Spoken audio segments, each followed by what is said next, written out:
شكرا يا ربي شكرا هديت قلبي شكرا نورت دربي شكرا شكرا يا ربي شكرا يا ربي.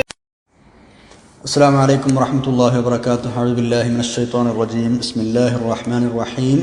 الحمد لله الحمد لله رب العالمين. اللهم صل على سيدنا محمد وعلى آل سيدنا مولانا محمد. رب اشرح لي صدري ويسر لي أمري واحلل عقدة من لساني يفقهوا قولي. أعوذ بكلمات الله التامة من كل شيطان وهامة ومن كل عين لامة ولا حول ولا قوة إلا بالله العلي العظيم. ബഹുമാന്യരായ സഹോദര സഹോദരിമാരെ, സൂറത്തുൽ ഖിയാമയാണ് നമ്മൾ പഠിച്ചുകൊണ്ടിരിക്കുന്നത്.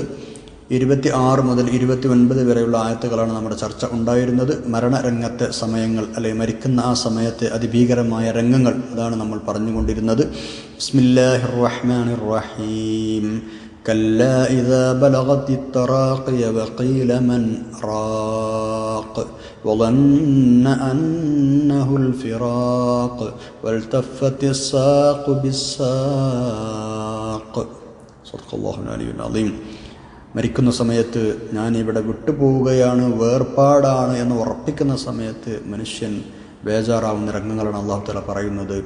തൊണ്ടക്കുഴിയിലെത്തുമ്പോൾ മന്ത്രിക്കാൻ ആരെങ്കിലും ഉണ്ടോ എന്ന് അന്വേഷിക്കുകയും കാലുകൾ പരസ്പരം പിണയുകയും ഞാനിവിടുന്ന് വേർപാടിനുള്ള ഒരുക്കമാണെന്ന് അവൻ ഉറപ്പിക്കുകയും ചെയ്യും. നമ്മൾ അവസാനമായി പറഞ്ഞു വെച്ചത് മുഅ്മിനായ ഒരു മനുഷ്യൻ്റെ മരണസമയത്തുള്ള രംഗങ്ങളായിരുന്നു. ഇനി ആ ഹദീസിൻ്റെ തന്നെ ബാക്കിയായി മുഅ്മിനല്ലാത്ത മനുഷ്യരുടെ മരണത്തെക്കുറിച്ചും അല്ലാഹു തആല നബി സല്ലല്ലാഹു അലൈഹി വസല്ലം തങ്ങൾക്ക് വഹി അറിയിച്ചു കൊടുത്തത് പ്രകാരം അവിടെ നിന്ന് വിവരിക്കുന്നുണ്ട്. നല്ല മനുഷ്യന്റെ മരണത്തെക്കുറിച്ച് പറഞ്ഞു കൊടുത്ത അതേ ഹദീസിന് ശേഷം ആ ഹദീസിന്റെ രണ്ടാം പകുതിയിലാണ് ദുർവൃത്തരായ മനുഷ്യന്റെ മരണത്തെക്കുറിച്ച് സ്വഹാബികൾക്ക് നബി സല്ലല്ലാഹു അലൈഹി വസല്ലം തങ്ങൾ വിശദീകരിച്ചു കൊടുക്കുന്നത്. അതെങ്ങനെയാണെന്നറിയോ? അവിശ്വാസിയായ ഒരു അടിമ ഈ ലോകവുമായുള്ള ബന്ധം വെടിയുന്ന സമയത്ത്, അല്ലെങ്കിൽ പരലോകത്തെ അഭിമുഖീകരിക്കുന്ന സമയത്ത്, കറുത്തിരുണ്ട ഭീകരരൂപികളായ മുഖമുള്ള കുറെ മലക്കുകൾ അവൻ്റെ അടുക്കൽ ഇറങ്ങി വരും. അവരുടെ കയ്യിൽ നേരത്തെ പറഞ്ഞതുപോലെ ഉള്ള പട്ടുവസ്ത്രങ്ങളോ സ്വർഗത്തിലെ സുഗന്ധങ്ങളോ അതല്ലെങ്കിൽ മേത്രം മുന്തിയ ഐറ്റംസോ ഒന്നുമല്ല ഉള്ളത്. അവരുടെ കയ്യിലുള്ളത് നരകത്തിൽ നിന്ന് പരുക്കൻ കമ്പിളിയാണ്.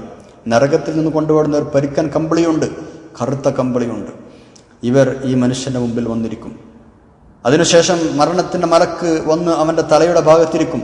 എന്നിട്ട് പറയും, മോശമായ ആത്മാവേ, അള്ളാഹുവിന്റെ വെറുപ്പിലേക്കും കോപത്തിലേക്കും നീ ഇറങ്ങി വരിക.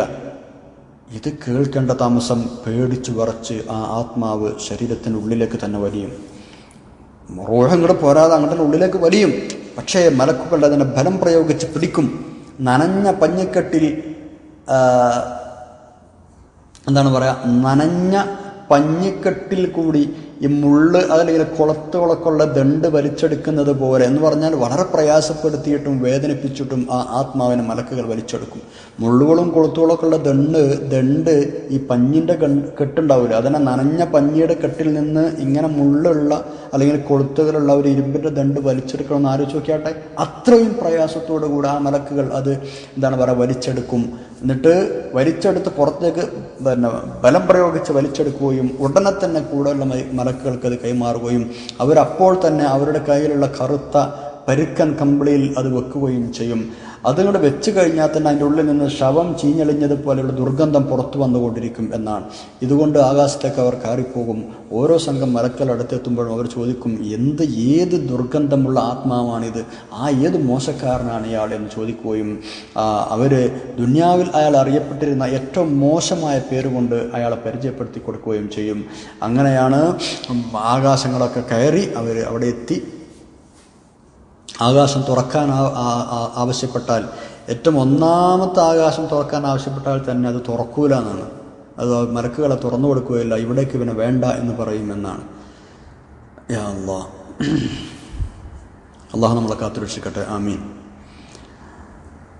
മലക്കുകളുടെ ആകാശത്തിലേക്ക് കയറിപ്പോകുന്ന വഴിയുള്ള മലക്കുകളാണ് ഇദ്ദേഹം ആരാണ് എന്ന് ചോദിക്കുന്നത്. അപ്പോഴാണ് ഏറ്റവും മോശം പേര് കൊടുക്കൊണ്ട് പരിചയപ്പെടുത്തി കൊടുക്കുന്നത്. അങ്ങനെ പോയിട്ട് ഒന്നാം ആകാശത്ത് എത്തിയാൽ തന്നെ അതിൻ്റെ കവാടം തുറക്കാൻ പറഞ്ഞാൽ അവിടുത്തെ മലക്കുകൾ തുറക്കൂല എന്നാണ്.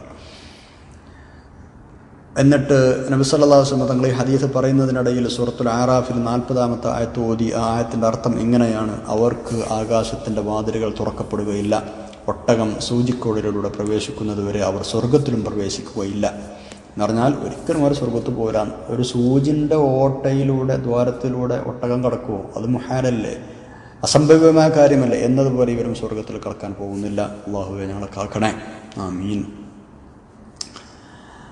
അപ്പോൾ ഈ ആത്മാവിനെ ആകാശത്തേക്ക് കയറ്റിയില്ല. നബി സല്ലല്ലാഹു അലൈഹി വസല്ലം വീണ്ടും പറയാണ്, അപ്പോൾ ആ സമയത്ത് അള്ളാഹു പറയും അത്രേ, ഇവൻ്റെ രേഖകൾ അല്ലെങ്കിൽ ഇവൻ്റെ ആത്മാവ് ഭൂമിയുടെ ഏറ്റവും അടിത്തട്ടിലുള്ള സിജ്ജീൻ എന്ന് പറഞ്ഞ സ്ഥലത്തേക്ക് കൊണ്ടുപോയി വെക്കുക. ഇത് കേൾക്കേണ്ട താമസം മലക്കുകൾ ആ ആത്മാവിനെ ഈ പറയപ്പെട്ട സ്ഥലത്തേക്ക് വലിച്ചെറിയും എന്നാണ്. പിന്നെ ഖബറിൽ ചോദ്യത്തിൻ്റെ സമയത്ത് ഈ ശരീരത്തിലേക്ക് ഈ ആത്മാവിനെ അല്ലാഹു തആല മടക്കി കൊടുക്കുകയും ചെയ്യും. എപ്പോൾ മലക്കുകൾ വരുന്ന സമയത്ത് മലക്കുകൾ വരും, മുൻകർ നക്കീർ അലൈഹിസ്സലാം വരും. അവനെ എഴുന്നേൽപ്പിച്ചിരുത്തിയിട്ട് അവനോട് ചോദിക്കും, മൻ റബ്ബുക. നമ്മൾ നേരത്തെ പറഞ്ഞതുപോലെയുള്ള ആ ചോദ്യങ്ങളൊക്കെ ചോദിക്കും. ഓരോന്ന് ചോദിക്കുമ്പോഴും അവൻ പറയും, എനിക്കറിഞ്ഞുകൂടാ, എനിക്കറിഞ്ഞുകൂടാ. നബി സല്ലല്ലാഹു അലൈഹി വസല്ലം തങ്ങളെക്കുറിച്ച് ചോദിക്കുമ്പോൾ എനിക്കറിഞ്ഞുകൂടാ, ആരാണെന്ന് എനിക്കറിഞ്ഞുകൂടാ.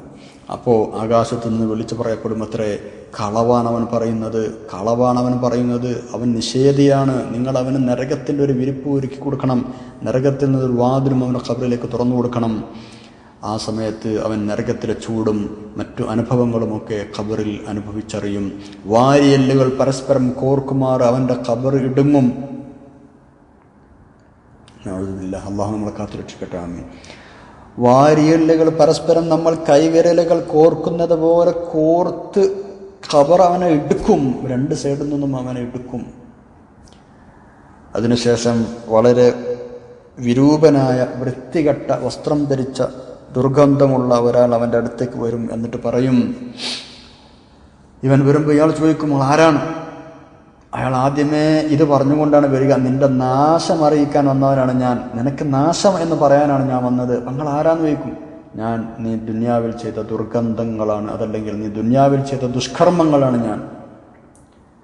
ഇത് നിന്നോട് മുന്നറിയിപ്പ് നൽകപ്പെട്ട ദിവസമായിരുന്നു, പക്ഷേ നീ ഇത് കേട്ടില്ല, നീ ഇത് അംഗീകരിച്ചില്ല, അതുകൊണ്ട് നിനക്ക് നാശം എന്ന് പറഞ്ഞ് ആ വന്ന ആൾ ഇയാളെ ശപിക്കുകയും ചെയ്യും. ഞാൻ ഇതുവരെ നീ ചെയ്ത ദുഷ്കർമ്മങ്ങളാണ് എന്ന് പറഞ്ഞ് പരിചയപ്പെടുത്തി കൊടുക്കുകയും ചെയ്യും. ആ സമയത്ത് അയാൾ പറയുന്നത്ര, അല്ലാഹുവേ എനിക്കിപ്പോൾ കാര്യങ്ങൾ ബോധ്യമായി, നീ ഖിയാമത്ത് നാൾ ഇനി പെട്ടെന്നൊന്നും ഉണ്ടാക്കരുത് എന്ന്. ഖിയാമത്ത് നാൾ പെട്ടെന്നുണ്ടാക്കരുത്. അള്ളാഹു നമ്മൾ ആ രംഗം എളുപ്പമാക്കി തരട്ടെ. ഇത്തരം മോശമായ അനുഭവങ്ങൾ നമ്മളെ കാത്തുരക്ഷിക്കട്ടെ, ആമീൻ. മുഅ്മിനീങ്ങളെ നന്നായി ദുആ ചെയ്യണം. ദുആ ചെയ്താൽ മാത്രം പോരാ, നമ്മളതിനു വേണ്ടി പരിശ്രമിക്കുകയും ചെയ്യണം. ആ സമയത്ത് നമുക്ക് കാര്യങ്ങൾ ബോധ്യമാവും. പക്ഷെ അതുകൊണ്ട് എന്തു കാര്യം കാര്യങ്ങൾ ബോധ്യമായി? അപ്പോൾ ബോധ്യമായിട്ട് എന്ത് കാര്യം? വഅന്നാ ലഹു ദിക്റ യൗമഇദി യതദക്കറുൽ ഇൻസാനു വഅന്നാ ലഹു ദിക്റ. അപ്പോൾ ഓന് ശരിക്കും ബോധ്യമാവും കാര്യങ്ങൾ. വഅന്നാ ലഹു ദിക്റ, അവിടുന്ന് ഓർമ്മയിട്ട് എന്ത് കാര്യമാണ്? ഓർമ്മയാവേണ്ടത് ഇവിടെയാണ്. നമ്മളെ കൂട്ടുന്ന ഒരുപാട് ആളുകൾ മരണപ്പെട്ടു പോയിട്ടുണ്ട്. അവർക്കൊക്കെ അനുഭവമാണിത്. ഒന്നുകിൽ അവർ ഖബറിൽ സുഖിച്ചു കൊണ്ടിരിക്കുകയാണ്, അവർക്ക് ആ സുഖങ്ങൾ അല്ലാഹു തആല നിലനിർത്തി കൊടുക്കട്ടെ. ആരെങ്കിലും നമ്മുടെ കൂട്ടത്തിൽ മരണപ്പെട്ടു പോയ ആളുകൾ ഖബറിൽ എന്തെങ്കിലും വിഷമങ്ങൾ അനുഭവിക്കുന്നുണ്ടെങ്കിൽ അല്ലാഹുവേ നീ അവർക്ക് സലാമത്ത് കൊടുക്കണേ തമ്പുരാനെ, അവർ രക്ഷപ്പെടുത്തണം റബ്ബേ. പ്രത്യേകിച്ചാണ് അവരുടെ കുടുംബക്കാർ, ബന്ധക്കാർ, ഉമ്മമാർ, ഉപ്പമാർ, വലിയമാർ, ഉസ്താദുമാർ, അല്ലാഹുവേ നീ അവരുടെയൊക്കെ ഖബറുടെ വിശാലമാക്കണം തമ്പുരാനെ. അവരെയും ഞങ്ങളെയും ഒന്നും ഖബറിൽ നീ ശിക്ഷിക്കരുത് തമ്പുരാനെ. ഈ പറയപ്പെട്ടതുപോലെയുള്ള മോശക്കാരനായ ആളുടെ അനുഭവം ഞങ്ങൾക്ക് നീ തരാതെ കാക്കണം റബ്ബേ, ആമീൻ യാ റബ്ബൽ ആലമീൻ. വേറെയും നിരവധി ഹദീസുകൾ ഇത് സംബന്ധമായി മുഅ്മിനിൻ്റെയും കാഫിറിൻ്റെയും മരണവുമായി ബന്ധപ്പെട്ട ഹദീസുകളുണ്ട്. നിരവധി ആയത്തുകളുണ്ട്. മലായിക്കത്ത് അടിച്ച് റൂഹിനെ പുറത്തെടുക്കുമെന്നൊക്കെ പറയുന്ന ഹദീസുകളുണ്ട്. എന്ന് പറഞ്ഞാൽ വളരെ പരുക്കൻ സ്വഭാവത്തോടുകൂടെ എന്താണ് പറയുക, ബലാത്കാരമായി റൂഹ പിടിച്ചു കൊണ്ടുപോകുന്ന കാഫിറിൻ്റേത് അടക്കമുള്ള വിവരങ്ങൾ ആയത്തുകളിലും ഹദീസുകളിലും പറയപ്പെട്ടിട്ടുണ്ട്. നമ്മൾ നേരത്തെ പറഞ്ഞ ഹദീസ് ഇമാം അഹ്മദ്, ഇമാം അബൂദാവൂദ്, ഇമാം ഹാക്കിം എന്നിവരൊക്കെ റളിയല്ലാഹു അൻഹും റിപ്പോർട്ട് ചെയ്ത ഹദീസുകളാണ്. നബി സല്ലല്ലാഹു അലൈഹി വസല്ലം തങ്ങളോട് അല്ലാഹു തആല പറയുന്നുണ്ട്, സത്യനിഷേധികളായ ആളുകളുടെ ആത്മാക്കൾ മലക്കുകൾ പിടിക്കുന്ന രംഗം അങ്ങെങ്ങാനും കണ്ടിരുന്നുവെങ്കിൽ അങ്ങ് പേടിച്ച് പിന്മാറുമായിരുന്നു. അവരുടെ മുഖത്തും പിൻഭാഗങ്ങളിലും അടിച്ചുകൊണ്ട് മലക്കുകൾ ഇങ്ങനെ പറയും, കഠിനമായ ശിക്ഷ നീ അനുഭവിച്ചു കൊള്ളുക. നബി സല്ലല്ലാഹു അലൈഹി വസല്ലം തങ്ങളോട് പറയണം, നബി അങ്ങനെങ്ങാനും അത് കാണുകയാണെങ്കിൽ അവിശ്വാസികളുടെ റൂഹ് പിടിക്കുന്ന രംഗം അത്രയും ഭയാനകമായിരിക്കും എന്ന്. മുഖത്തും പിൻഭാഗങ്ങളിലും അടിച്ചുകൊണ്ടിരിക്കും. ഖുർആനിലെ 8-ാമത്തെ അധ്യായം 50-ാമത്തെ ആയത്തിൽ ഈ വിഷയമുണ്ട്. നേരെ മറിച്ച് മുത്തഖീങ്ങളായ ആളുകൾ, അവർക്ക് അല്ലാഹു തആല പരിശുദ്ധമായ അവസ്ഥയിലാണ്, അതല്ലെങ്കിൽ പരിപാവനമായ ഒരു പ്രയാസവുമില്ലാത്ത അവസ്ഥയിലാണ് മലക്കുകൾ അവരെ ഏറ്റെടുക്കുന്നത്, അവരുടെ റൂഹുകൾ ഏറ്റെടുക്കുന്നത്. നിങ്ങൾക്ക് സമാധാനം, രക്ഷ എന്നൊക്കെ പറഞ്ഞിട്ടാണ് അവർ അവരുടെ അടുത്തേക്ക് വരും, സലാം പറഞ്ഞിട്ടാണ് വരിക. എന്നിട്ട് അവരുടെ ആത്മാവിനെ സ്വർഗത്തിലേക്ക്, അതല്ലെങ്കിൽ ഇല്ലിയനിലേക്ക് പ്രവേശിക്കാൻ അവരോട് പറയുകയും ചെയ്യും. യാ അയ്യതുഹൻ നഫ്സുൽ മുത്മഇന്നതു ഇർജിഇ ഇലാ റബ്ബിക റാളിയതൻ മർളിയ വദ്ഖുലി ഫീ ഇബാദി വദ്ഖുലി ജന്നതി എന്ന ആയത്തുകളൊക്കെ നമുക്ക് മനഃപ്പാഠമാണ് അല്ലേ. സത്യവിശ്വാസികളുടെ ആത്മാവിനോട് ആ മലക്കുകൾ പറയുന്ന രംഗമാണ് അവിടെ അല്ലാഹു തആല വിവരിച്ചു കാണിക്കുന്നത്. അവർ പറയുമത്രേ, സംതൃപ്തനായ അല്ലെങ്കിൽ സമാധാനമടഞ്ഞ ആത്മാവേ, എന്തുകൊണ്ടും സംതൃപ്തി നേടിയ ആത്മാവേ, നീ നിന്റെ റബ്ബിലേക്ക് സമാധാനത്തോടെ മടങ്ങിക്കൊള്ളൂ, തൃപ്തിയോടെ മടങ്ങിക്കൊള്ളൂ. അള്ളാഹു നിങ്ങളെക്കുറിച്ച് തൃപ്തനാണ്. ഞങ്ങൾ അള്ളാഹുവിൻ്റെ അടിമകളിൽ നിങ്ങൾ ചേർന്നുകൊള്ളൂ, അള്ളാഹുവിൻ്റെ സ്വർഗത്തിൽ നിങ്ങൾ പ്രവേശിച്ചുകൊള്ളൂ. അല്ലേ, സുബ്ഹാനല്ലാഹ്. അങ്ങനെ പറയപ്പെടുന്നവരെ കൂടുതൽ നമ്മളെയും അള്ളാഹു തആല ചേർത്ത് തരട്ടെ, ആമീൻ. അപ്പോൾ മരിക്കുന്ന സമയം ഇങ്ങനെയാണ്. അതാണ് അള്ളാഹു തആല ഇവിടെ വളന്ന അന്നഹുൽ ഫിറാഖ്, ഇത് വേർപാടിൻ്റെ സമയമാണ് എന്നിവന് ബോധ്യമായ ആ സമയം എന്ന് പറഞ്ഞിട്ട് അള്ളാഹു തആല അങ്ങനെയാണ് പറയാണ്. ആ സമയത്ത് നമുക്കറിയാമെന്നാണ് ഞാൻ ഇവിടുന്ന് പോവാണ് എന്ന്, ആ ഒരു ബോധ്യം നമുക്കുണ്ടാകും.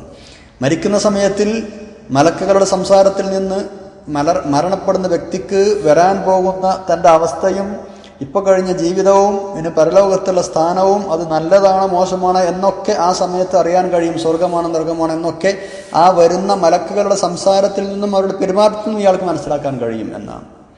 അപ്പോൾ ഇവന് ഉറപ്പിക്കുകയും ചെയ്യും, വളന്ന അന്നഹുൽ ഫിറാഖ്, എനിക്ക് ഇവിടുന്ന് പോകാനായി എന്ന്. നല്ല ആളുകൾക്ക് ഭയങ്കര സന്തോഷമായിരിക്കും. അതാണ് ചിരിച്ചു മരിക്കണത്. അവർ ചിരിച്ചു മരിക്കുന്നത് ഇങ്ങനെ കണ്ടിട്ടില്ല, അവർക്ക് പോകാനുള്ള ഇടം കണ്ടിട്ടുള്ള സന്തോഷം കൊണ്ടുള്ള ചിരിയാണത്. സുബ്ഹാനല്ലാഹ്. അല്ലാത്ത ആളുകളുടെ മുഖം കരുവാളിച്ചിരിക്കും, ബേജാറായിരിക്കും, വെപ്രാൾപ്പെട്ടിരിക്കും. അവിടെ പ്രത്യേകമായൊരു കാര്യം ശ്രദ്ധിക്കാനുള്ളത്, പിന്നെ മരിച്ചു കിടക്കുന്ന കണ്ടാൽ അൽഹംദുലില്ലാഹ്, നല്ല കാര്യം തന്നെ, അൽഹംദുലില്ലാഹ്. പക്ഷേ ഇനി വളരെ സ്വാലിഹ്യങ്ങളായ മനുഷ്യന്മാർ ചിലപ്പോൾ അങ്ങനെ മുഖത്ത് അങ്ങനെ ചിരിച്ച് കണ്ടില്ല എന്ന് നോക്കുക. എന്നാൽ നമ്മൾ അവരെക്കുറിച്ച് എന്താക്കാൻ പാടില്ല, മോശമായി ധരിക്കാൻ പാടില്ല. ഇവർ ചിരിച്ച് മരിച്ചിട്ടില്ലല്ലോ, അതുകൊണ്ട് അവരെക്കുറിച്ച് മറ്റൊന്നും നമ്മൾ വിധി എഴുതാൻ പാടില്ല. നമ്മൾക്കതിനുള്ള അധികാരവുമില്ല. അത് മരിക്കുന്ന സമയത്തുള്ള സക്കറാത്ത്, ബേജാറ്, അതല്ലെങ്കിൽ ശരീരത്തിൻ്റെ ചില പ്രതിപ്രവർത്തനങ്ങൾ, അതല്ലെങ്കിൽ അവർ കഴിച്ച മരുന്നിൻ്റെ എന്തെങ്കിലും പ്രവർത്തനങ്ങൾ, അതല്ലെങ്കിൽ മറ്റെന്തെങ്കിലും ചികിത്സയുടെ ഭാഗമായിട്ടുള്ള ഭാവഭേദങ്ങളൊക്കെ മുഖത്തോ ശരീരത്തോ ഒക്കെ വന്നേക്കാം. അത് അങ്ങനെയൊക്കെ ആയിരിക്കാം എന്ന് അവരെക്കുറിച്ച് നല്ല വിചാരമാണ് നമ്മൾ വെക്കേണ്ടത്. അല്ല, ചിരിക്കാതെ മരിച്ചത് കൊണ്ട് തെറ്റായ ഒരു ധാരണ അവരെക്കുറിച്ച് ഉണ്ടാവരുത് എന്നുകൂടെ സാന്ദർഭികമായി ഓർമ്മപ്പെടുത്തുകയാണ്. സുബ്ഹാനല്ലാഹ്. കാഫിരികളായ ആളുകൾ അവസാന സമയത്ത് ഒരു ശ്രമം കൂടെ നടത്തി നോക്കുമെന്നാണ്. പടച്ചോനെ ഒന്ന് വാദിച്ചു നോക്കുമെന്നാണ്. ഞാൻ ഒന്ന് മടങ്ങാൻ അനുവദിക്കുക, കുറച്ച് സമയം തരുമോ, ഞാൻ ഇതുവരെ ചെയ്യാൻ വിട്ടതൊക്കെ ഞാൻ ചെയ്യാം, ഞാൻ ഇനി ഒരിക്കലും നിന്നെ അവിശ്വസിക്കുകയില്ല, എനിക്ക് കാര്യങ്ങളൊക്കെ ബോധ്യമായി, ഞാൻ മുസ്ലിമായി ജീവിച്ചു കൊള്ളാം, കുറച്ചു നേരം തരുമെന്ന് അള്ളാഹു തആല മറുപടി പറയും, ഇല്ല. അതൊക്കെ വെറുതെ പറയുന്ന ഒരു വാക്കാണ്, അതിലൊന്നും ഒരു വിലയുമില്ല, അതൊന്നും നടക്കൂല. കല്ലാ ഇന്നഹാ കലിമത്തുൻ ഹുവ ഖായിലുഹാ, അതവൻ പറഞ്ഞ വെറും വർത്താനാണ്, അതൊന്നും ഞാൻ നടക്കാൻ പോകുന്നില്ല എന്ന് അല്ലാഹു തആല അവനോട് പറയുകയും അവന് ഒരവസരവും ഇനി കൊടുക്കുകയില്ല എന്ന് തീർത്ത് പറയുകയും ചെയ്യും. അള്ളാഹു നമ്മളെ കാത്തു രക്ഷിക്കട്ടെ, ആമീൻ. അപ്പോൾ ആ സമയത്തേക്ക് ബോധ്യപ്പെടുന്ന ആ സമയത്തേക്ക് നമ്മൾ കാത്തു നിൽക്കേണ്ടതില്ല എന്നാണ് ഞാൻ പറഞ്ഞു വരുന്നത്. അള്ളാഹു നമ്മളെ രക്ഷപ്പെടുത്തട്ടെ. ആദ്യം എന്നോടാണ് ഞാൻ പറയുന്നത്. അള്ളാഹുവെ, മരണത്തിൻ്റെ രംഗം ഞങ്ങൾക്ക് എളുപ്പമാക്കി തരണേ തമ്പുരാൻ. ഇൻഷാ അല്ലാഹ് കുറച്ചുകൂടെ ഇത് സംബന്ധമായിട്ട് പറയാനുണ്ട്, നമുക്ക് അടുത്ത ക്ലാസ്സിലാക്കാം. സുബ്ഹാനക്കല്ലാഹുമ്മ വബിഹംദിക അശ്ഹദു അല്ലാ ഇലാഹ ഇല്ലാ അൻത അസ്തഗ്ഫിറുക വഅതൂബു ഇലൈക്. അസ്സലാമു അലൈക്കും വറഹ്മത്തുള്ളാഹി വബറകാതുഹു.